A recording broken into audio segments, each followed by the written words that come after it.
What is going on, my broskiis? My name is Toadskii, back again, here to bring you guys yet another One Piece Treasure Cruise video, and today we're back with another showcase video for one of the other legends that I pulled on the French Anniversary Sugo Fest, which by the time this video goes out, the French Anniversary Sugo Fest would have concluded, but finally getting around to showcasing none other than Sugo Fest exclusive Chopper. Now, for the longest time, I have always been kind of against the idea of Chopper having a legend, and well, I mean, look, he was bound to get one eventually because all the Straw Hats deserve a Sugo Fest exclusive, and a lot of people were kind of disappointed at the fact that Chopper finally got one, but it wasn't what we were expecting. We were kind of expecting Chopper to have like a form-changing mechanic, something like that, and we just didn't get it. We've got a really obscure legend to talk about today, and in today's video, we're going to be showcasing him only on Colosseums, because that's the main content you're going to be using him for. You're not going to use him for GARP challenges. You're not really going to be using him for Clash events unless if it drops cotton candy, because any event that drops cotton candy, you're going to try and use Chopper. Basically, that's the way that it kind of falls down to it, right? It kind of goes down to that. Like, is there cotton candy? Can you use Chopper? Then you're probably going to use Chopper, right? Because cotton candy moving forward into version 10.0 is going to be a little bit more important. I guess we'll talk about more about cotton candy and Chopper and specific stuff like that in the video, but let's get to what Chopper actually does first, right? So Chopper is a Psi Shooter Cerebral, so good classes, good color. Stats across the board are fine. They're fine stats. His captain effect is a 3.5 rainbow attack boost with a 1.25 rainbow health boost, and then it states that he duplicates any cotton candy drop that you get in the middle of the adventure, and it only works if he is the captain at the start of the quest. If he becomes the captain in the middle of the adventure, it obviously does not work, very similar to Jack, Legend Buggy, etc.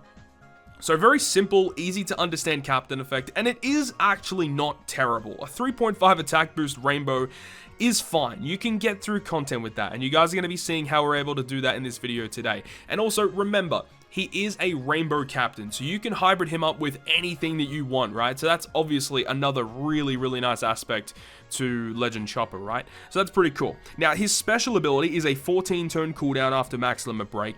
It reduces paralysis, burn, bind, despair, special bind, attack down, recovery down, remove SFX, which is the blindness debuff.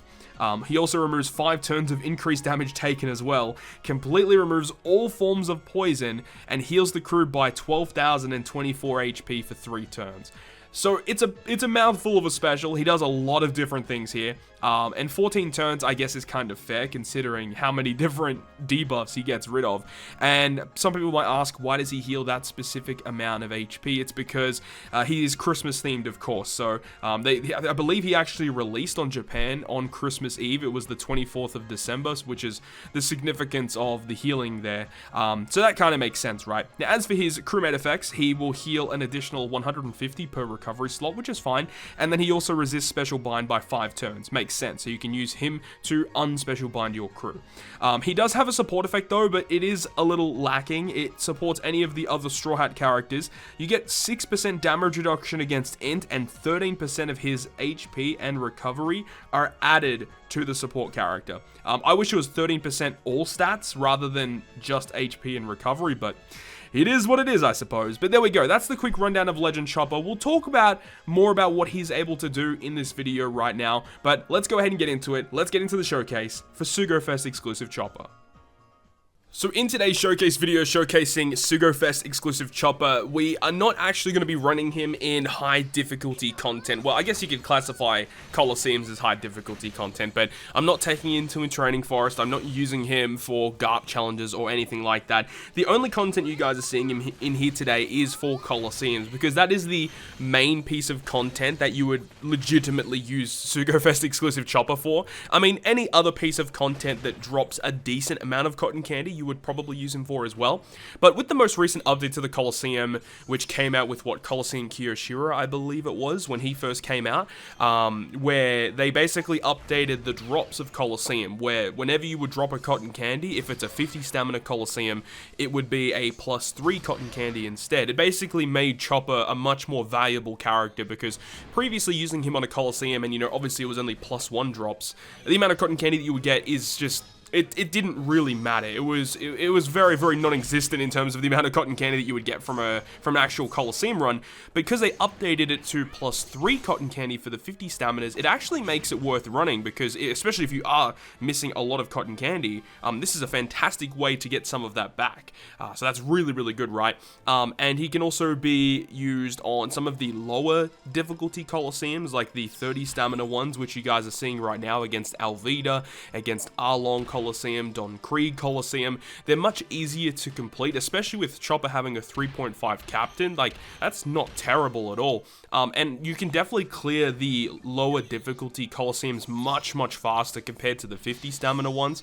So in a lot of cases, I feel like you'll actually get more cotton candy if you farm the easier Colosseums, because it just in terms of time spent in the content, you can just clear it a lot quicker, right? But I guess it totally depends on your team. You guys are going to be seeing a team against Colosseum Burgess in this video, and it's a fantastic team, and it's relatively quick, and that's a 50 stamina Colosseum, so you can get a pretty decent amount of cotton candy by farming that specific content. Right here you're seeing the Arlong Colosseum, and we have Shank's crew as a sub on this team, which is definitely not a requirement. It just makes, you know, the Jinbei boss a lot easier, because we can just use his switch effect, get the rainbow attack boost and some matching slots, and taking down Jinbei is much easier. And of course we get a chain lock with his special ability, but totally not required for the team to beat Colosseum Arlong, of course. And remember that Chopper is a rainbow captain. He's a rainbow 3.5 captain, so you can literally run whatever you want to get through the piece of content that you're aiming to get through, which is a really big benefit to the character. Another big benefit to the unit is that he's classified as a shooter character, which means you can actually use Colosseum Kid for wave clearing mechanics, which does make certain pieces of content much easier if you can just spam the Colosseum Kid special, makes it much quicker. And of course he's also a Cerebral unit, which, as we know, Cerebral are one of the best classes in the game with amazing subs, and if you have some of the other higher power tiered legends in the game, such as Shank's crew, Sabung, Koala, those characters in particular, which have amazing switch effects on top of having great specials that can enhance the damage output of your team, makes Chopper much easier to use, especially on the more difficult Colosseums.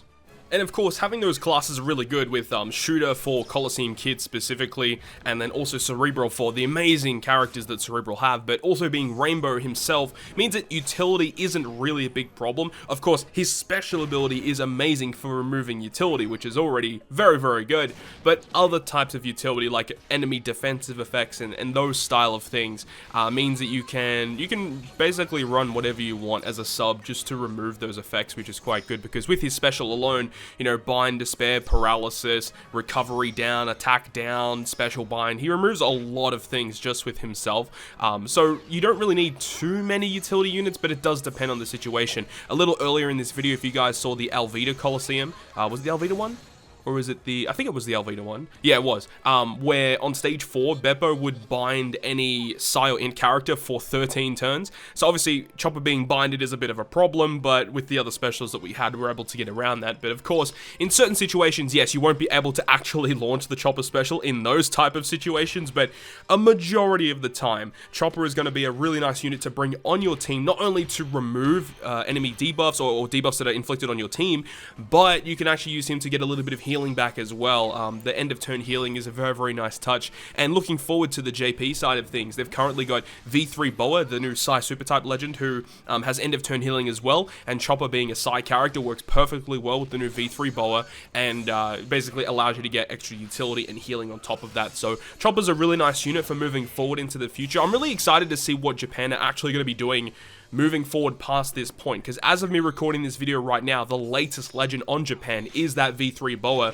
We don't know if their next legend is going to be another Psi super type character, or if they're going to be going into a new different type of meta, but I am super excited to see, you know, future legends where Chopper is going to be a really, really nice addition to those type of teams, because he is a great utility unit with healing mechanics, and I feel like this character won't be outdated for a very long time just because of his usability as a sub, and we've seen that throughout the past. You know, any type of character that has a special ability that's heavily utility based typically lasts in the meta for a pretty long time. I mean, we look at V1 Rayleigh, we look at Corazon, those characters are going to be around for a long time. V1 Jinbei specifically as well. But then you look at some of the older characters that tried and aimed to be higher power legends like Whitebeard, Sengoku, I guess back in the day he was, Marco, Sabo, Mihawk, those older style legends.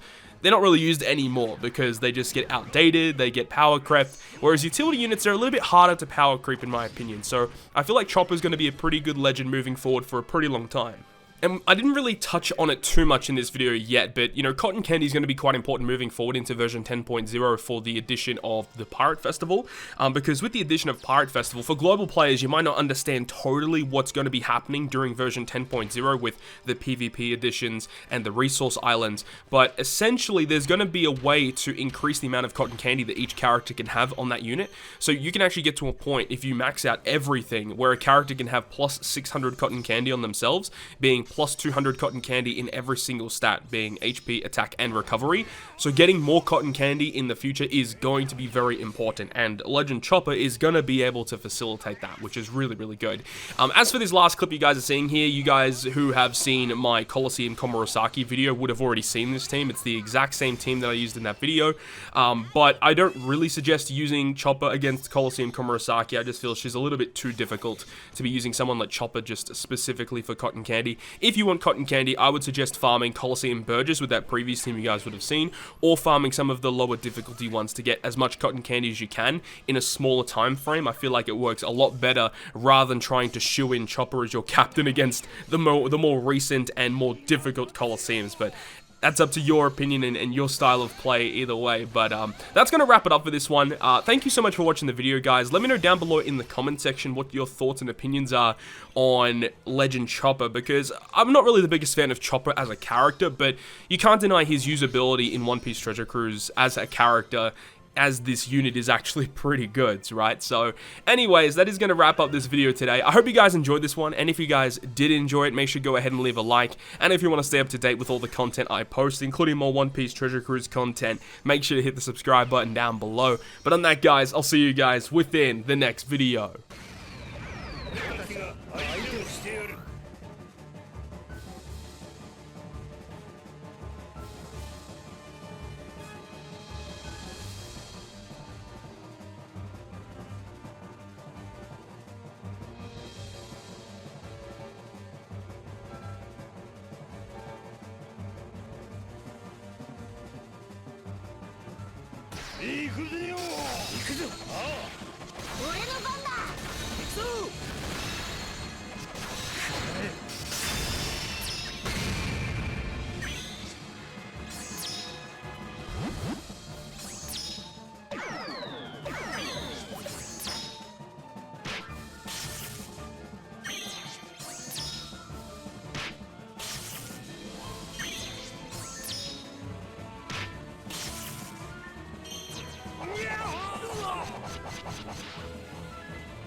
Nuno,